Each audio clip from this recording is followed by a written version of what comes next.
This alliance of 9 rebel movements remains quite vague for the moment, although 2 of them are actively involved in the current conflict in northern Ethiopia. That's the TPLF, the Tigray People's Liberation Front, as well as the OLA, the Oromo Liberation Army. The 2 groups had previously announced they were joining forces and had expressed their intention to advance towards the capital Addis Ababa if needed. Other groups include the Afar Liberation Movement.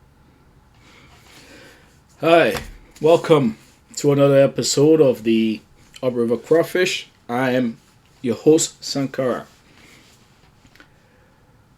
This is a news clip from France 24. Yesterday, all major Western news outlets ran off with the story about 9 opposition groups. They call them opposition groups joining an anti-government alliance, an alliance against the Ethiopian government. So Ethiopia is in the crosshairs of the empire right now.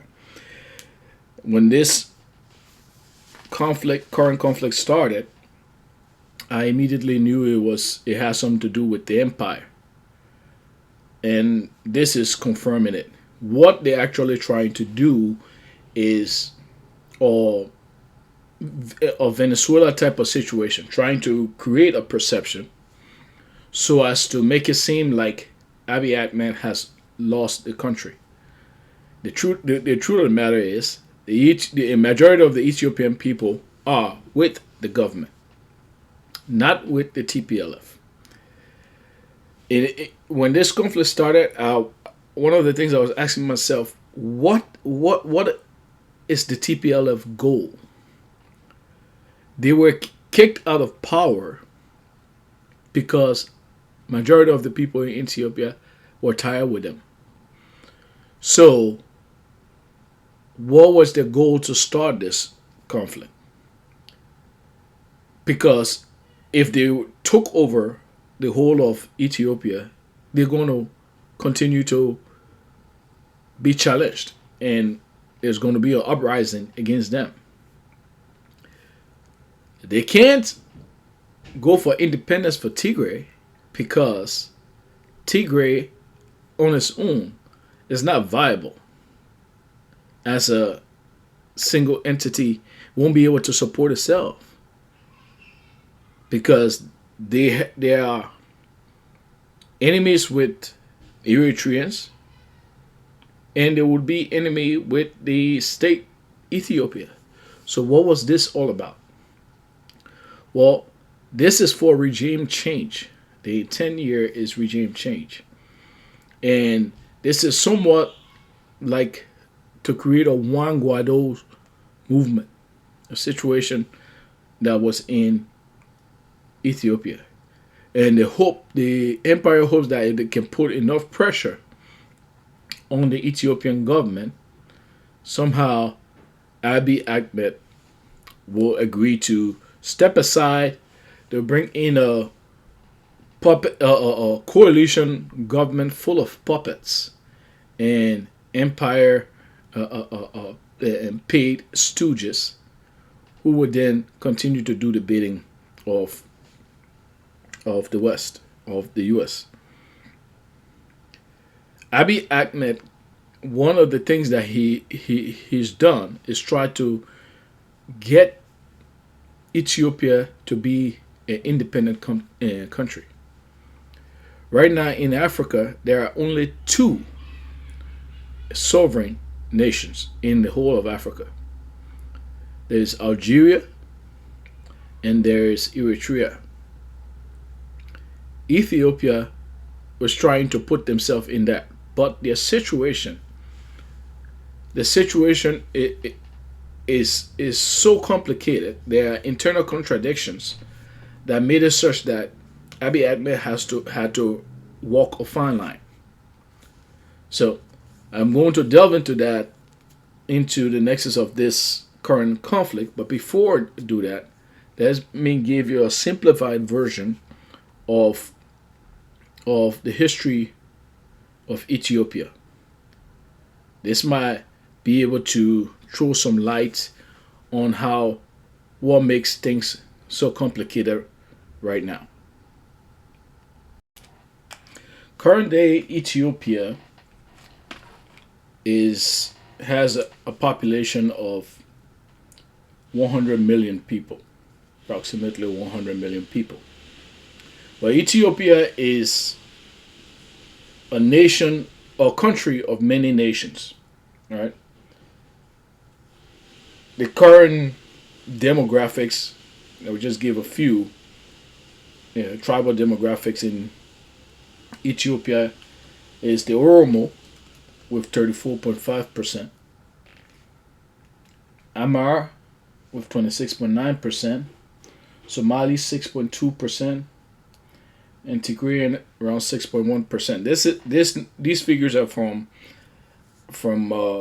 Wikipedia, but I've checked on before previously doing my previous research, and this is just about right. So this is just about right. So you have a population of about 100,000 people. Ethiopia, in its current form, became Ethiopia got in its current form from the expansion that was brought on by Menelik II. Pretty much it came from the center and spread to the other nations, conquering other nations to create the Ethiopian Empire. In any case, when Haile Selassie took over, Haile Selassie, he had some leanings, some Oromo lineage, but he was primarily an Amar. So when he took over in Ethiopia, you had the Amara pretty much dominating political life. And they were oppressive to the rest of the other nations. They were oppressive to Tigrayans, the Oromos, all the other nations, the southern tribes, the Walayat, they were oppressive to all of those nations. So all of those nations have within them this history. And there at different times, some of the contradictions with Ethiopia has been that, for example, the Oromo rightly thinking that they're the most populous nation within Ethiopia, wants to have a political agency. At times, they either wanted their own separate country separate from Ethiopia. That's where the Oromo Liberation Army, that's their goal. And at times they want political agency. Some other groups want political agency within the country, the current country. So then you have the Amara, you have the Somali, you have the Tigrayans. The Tigrayans, from my research, they felt the brunt of some of the oppression from during the rule of Haile Selassie. I mean, to be frank, all of the other tribes felt the brunt. They were treated as second-class citizens, but they all got that in history, right? So when Haile Selassie was deposed in 1974,